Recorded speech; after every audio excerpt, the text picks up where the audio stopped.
namastê, tudo bem com você? Espero que sim. No vídeo de hoje eu vou falar sobre o tema da monocultura. E eu vou falar sobre como essa ideia da monocultura na agricultura se aplica também à nossa forma de viver a vida e ver o mundo hoje em dia. Então já deixa seu like e segue aqui comigo pra gente acompanhar. Então vamos conversar sobre essa ideia de que plantar uma única espécie de alguma coisa, que seja soja, cana-de-açúcar ou trigo, vai ser mais lucrativo e vai ser mais abundante e vai poder alimentar mais pessoas, que é a chamada Revolução Verde que aconteceu em vários países do mundo.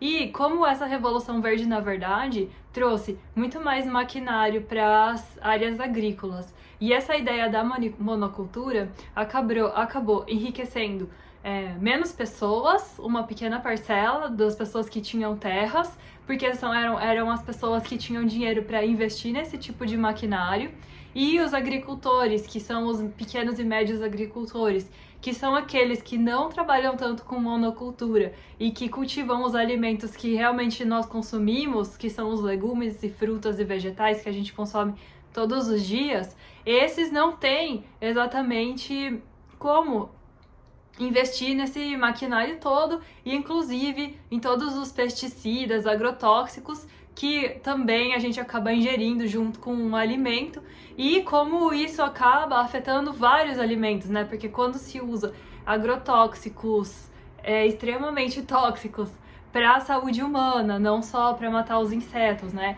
E no trigo, por exemplo, fabricar muitas coisas com o trigo, né? Vários tipos de pão, bolacha, biscoito e tudo mais. E aí nós acabamos consumindo agrotóxicos sem necessariamente ter consciência disso. Que haja um consumo excessivo de água e também um consumo excessivo do solo, que não é realimentado, como acontece, por exemplo, numa agricultura onde tem uma diversidade de plantas e uma rotatividade de plantio.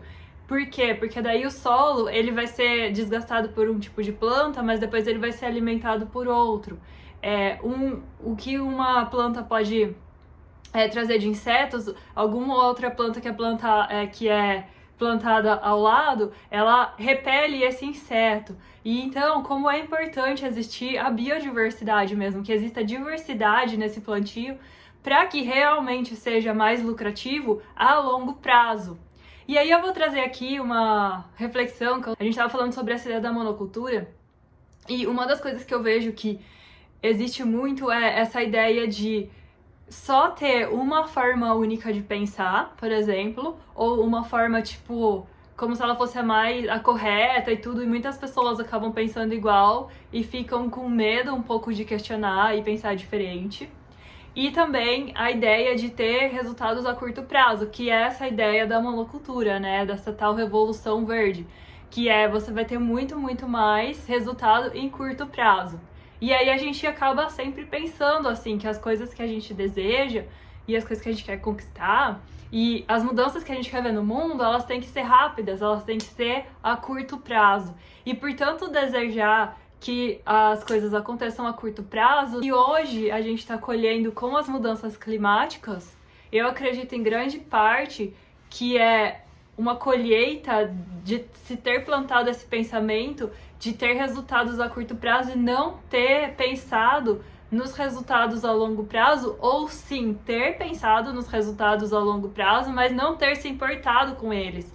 O que agora a gente vai ter que consertar tudo isso se a gente quiser continuar vivendo no planeta Terra, né, com alguma saúde, porque se essas mudanças climáticas se acentuarem cada vez mais, e a tendência infelizmente é essa, nós vamos ter que começar a pensar em como que a gente vai fazer para sobreviver a esses desastres, e também isso vai gerar, consequentemente e provavelmente, uma perda da biodiversidade. Só alguns poucos animais, plantas e até mesmo seres humanos vão acabar sobrevivendo a essas catástrofes, né?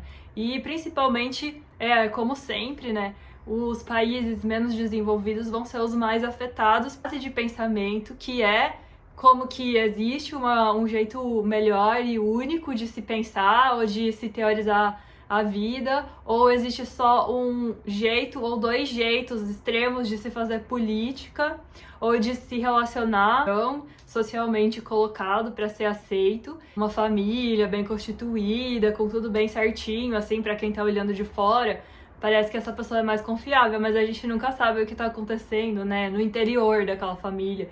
E se as pessoas estão realmente podendo ser quem elas são. Se for ver as mídias sociais, é muito claro de ver. Agora com essa história de sempre ter que fazer vídeo no Instagram. Isso vai ter mais... Os algoritmos vão ver melhor. Aí você vai lá e tem que fazer um monte de videozinho curto, engraçadinho.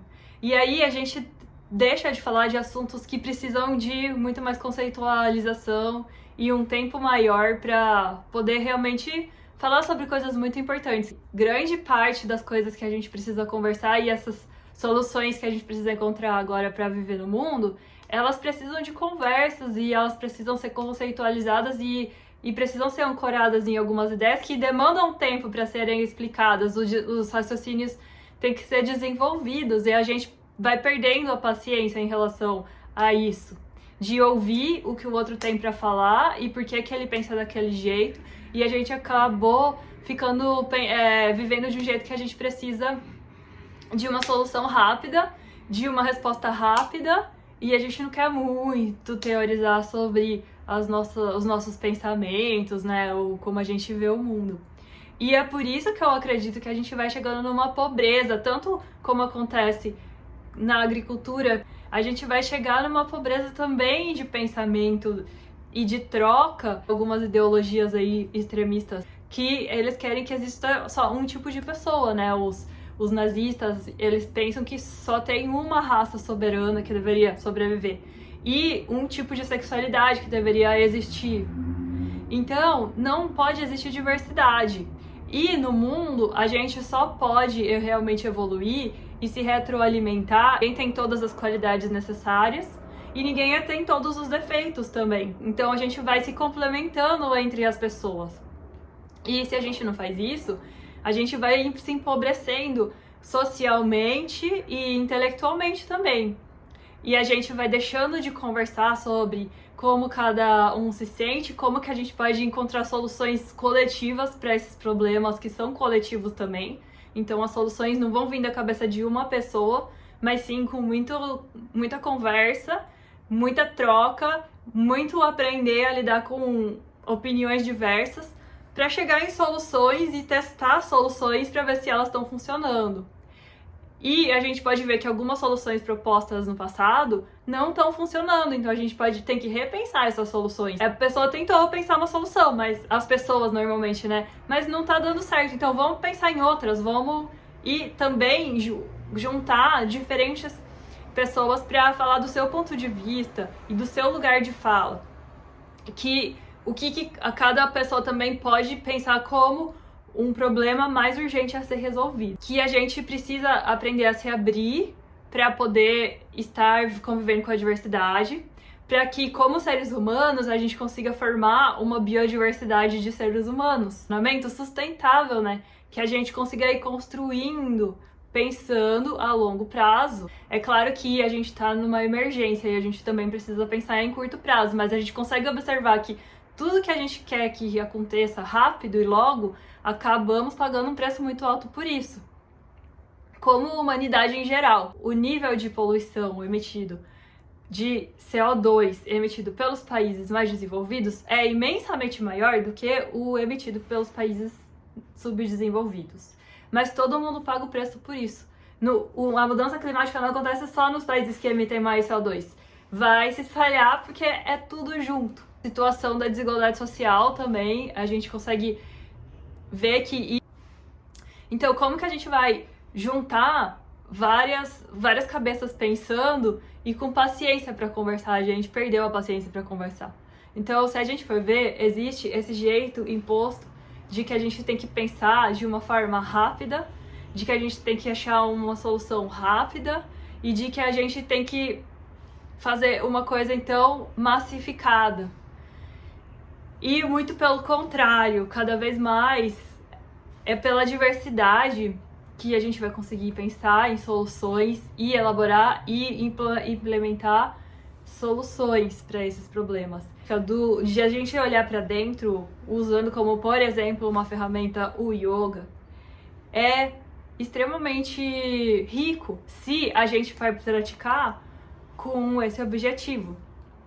Porque quando a gente começa a mover o nosso corpo e observar como ele é, a gente consegue perceber, como eu já falei em outro vídeo, que o próprio corpo, ele é contraditório e ele abriga uma diversidade de formas de ser, de sentir, emoções antagônicas. Muitas vezes você pode abrigar dentro de você amor e ódio pela mesma pessoa.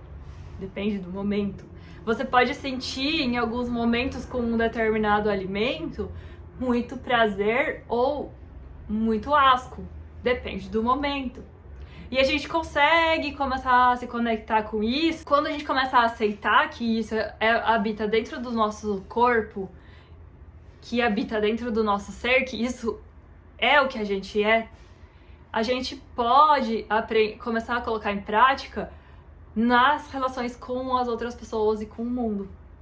A permitir que existam diferenças, antagonismos e que isso possa coexistir e coabitar e que possa ser dada a oportunidade de tentar de novo. Aqui no Brasil, que existe uma necessidade grande de se unir vários pensamentos diferentes para poder combater esse extremo. No yoga, a gente pode começar a coabitar com diferentes correntes e formas de praticar sem necessariamente julgar o outro ou se colocar como o meu jeito é melhor do que o seu e colocar assim, tipo, um discurso de ódio mesmo contra outras práticas. Todas as práticas são importantes e todas elas podem entrar dentro desse ecossistema de alimentando, ou eu vou praticar tentando trazer novos elementos, novas ações, uma consciência de alguma parte do meu corpo diferente. E eu sinto que isso vai enriquecendo a prática. Usar a prática para conhecer qual que é a forma que a gente se expressa através do nosso corpo. E ao invés de copiar alguma pessoa que pratica, que a gente admira e tentar fazer o movimento igual e tudo, a gente achar um jeito também, um jeito nosso, sabe? Um tempo nosso de praticar, ação mesmo de criatividade. Ser quem a gente está sendo naquele momento, né? Uma coisa mais aberta do que imposta, né? O jeito de respirar, de ir se descobrindo a partir desse movimento físico. Olhando, né, essas diversidades que existem em nós, acolher cada vez mais pessoas, né? Porque não é todo mundo que vai gostar só de um tipo de prática. E as práticas, e majoritariamente, estão ajudando as pessoas a se sentirem mais livres dentro de si mesmas. Encontros na vida que potencializem as suas vidas. E isso também acontece dentro da gente, né? A gente se identificar com algum padrão ou, tipo, uma personalidade X que a gente precisa corresponder, a gente acaba ficando com medo de ser aniquilado, por causa que a gente se identifica muito com esse padrão que a gente precisa estar sempre repetindo para ele continuar existindo, né, no mundo. E aí, esse medo da gente se sentir aniquilado se aquele padrão não continuar existindo, para que a gente realmente veja as mudanças que existem e toda essa dança da vida que tá tendo o tempo todo, e a gente deixa de ser a cada momento, de estar atento ao quem a gente é, e a gente começa a ficar tão preocupado em se defender. Certo? Então, eu espero que a sua prática de yoga seja uma forma de criar, tanto dentro de você, quanto nas suas relações, biodiversidade cada vez maior e de sustentar também essa essência cada vez mais. Namastê e até a próxima!